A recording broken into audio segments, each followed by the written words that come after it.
इस वीडियो में हम आपके लिए गौतम बुद्धा मोटिवेशनल स्टोरी लेकर आए हैं जो आपके जीवन को सकारात्मक दिशा में ले जाने में मदद करेंगी। इन गौतम बुद्ध स्टोरी में छुपे गहरे संदेश आपको जीवन में सफलता और शांति प्राप्त करने के लिए प्रेरित करेंगे। तो चलिए सुनते हैं। बार महात्मा बुद्ध अपने शिष्यों के साथ दूर नगर में प्रवचन देने के लिए जा रहे थे। रास्ता जंगलों एवं खेतों से होकर उस नगर तक जाता था। गौतम बुद्ध और उनके शिष्य एक खेत के पास से गुजर रहे थे। तब सभी शिष्यों ने ध्यान दिया कि एक खेत में बहुत सारे गड्ढे खुदे हुए हैं, परंतु वह हैरान थे कि आखिरकार कोई व्यक्ति खेत में इतने सारे गड्ढे क्यों खोदेगा। प्रत्येक गड्ढे का आकार बहुत बड़ा था। सभी शिष्य आपस में बातें कर रहे थे, परंतु किसी के पास इस सवाल का जवाब नहीं था। परंतु गौतम बुद्ध के प्रिय शिष्य आनंद ने बहस करने से अच्छा गौतम बुद्ध से इस बारे में पूछना ज्यादा अच्छा समझा। आनंद गौतम बुद्ध के पास गए और उनसे पूछा कि गुरुजी बताइए कि आखिरकार किसी व्यक्ति ने अपने खेत में इतने सारे गड्ढे क्यों बनाए हैं। महात्मा बुद्ध ने खेत की तरफ देखा और मुस्कुराए। तब उन्होंने सभी को रुकने का आदेश दिया। महात्मा बुद्ध ने खेत की तरफ हाथ करते हुए बताया कि उस खेत का किसान अपने खेत में कुआं बनाना चाहता था, जिसके लिए वह गड्ढा खोद रहा था, परंतु उसे पानी नहीं मिला। कुछ दिनों तक मेहनत करने के बाद उसका धैर्य टूट जाता था और उसे लगने लगता था कि यहाँ पर पानी नहीं है, इसलिए वह दूसरी जगह पर फिर से गड्ढा खोदता था। परंतु उसमें धैर्य की कमी होने के कारण वह एक ही स्थान पर गहरी खुदाई नहीं करता था, इसलिए उसने कई जगहों पर गड्ढे को दी। आखिरकार वह हार मान गया को यहाँ पानी नहीं है, जबकि ऐसा नहीं है। आसपास देखो, खेतों में हरियाली है, मतलब यदि गड्ढा गहरा किया जाता तो जरूर पानी मिलता। उसे किसी भी गड्ढे से पानी की प्राप्ति नहीं हुई क्योंकि उसमें धैर्य की कमी थी। यह बात जानने के बाद शिष्यों को समझ में आ गया कि जीवन में धैर्य का होना कितना जरूरी है। तो दोस्तों, हमें यह जरूर याद रखना चाहिए कि जीवन में धैर्य और निरंतरता बहुत ज्यादा जरूरी है। अगर हम हर प्रयास को अधूरा छोड़ देंगे तो सफलता प्राप्त नहीं होगी और एक समय ऐसा आएगा जब हम खुद पर पछतावा करेंगे। इसलिए निरंतर प्रयास करें।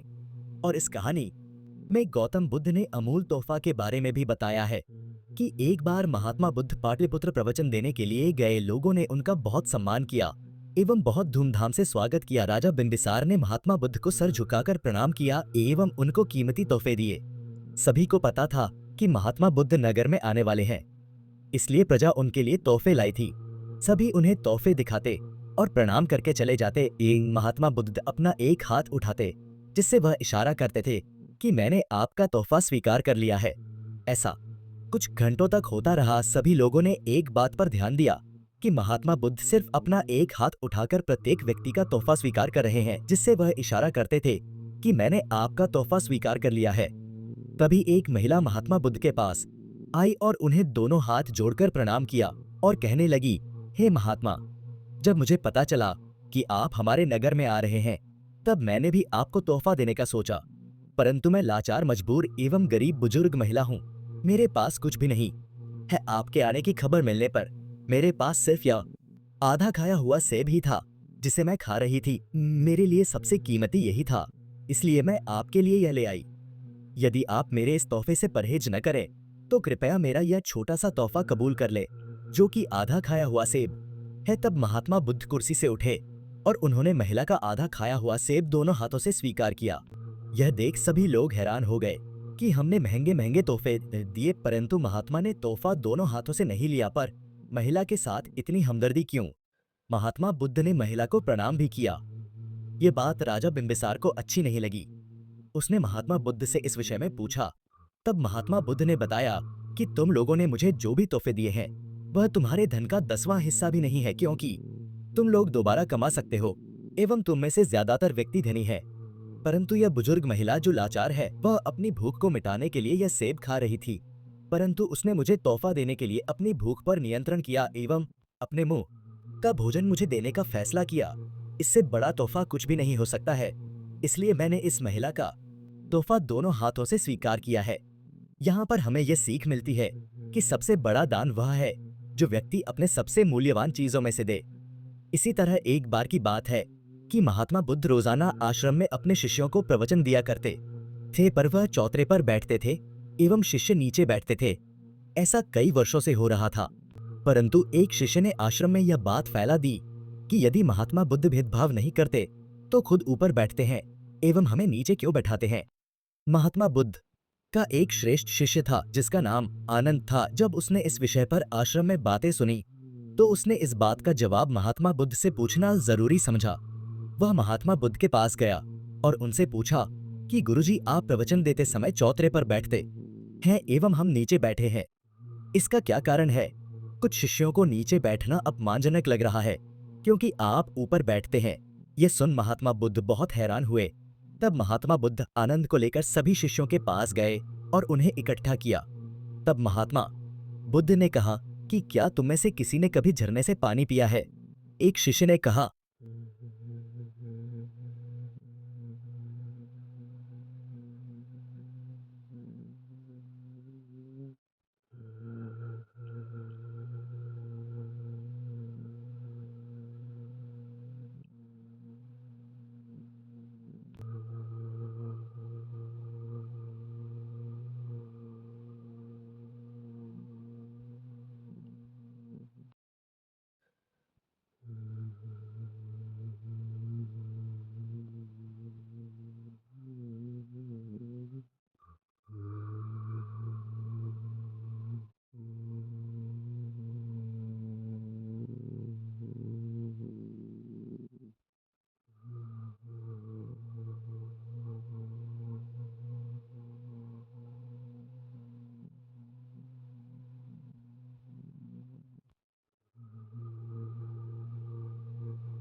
हाँ गुरुदेव, मैंने झरने से पानी पिया है।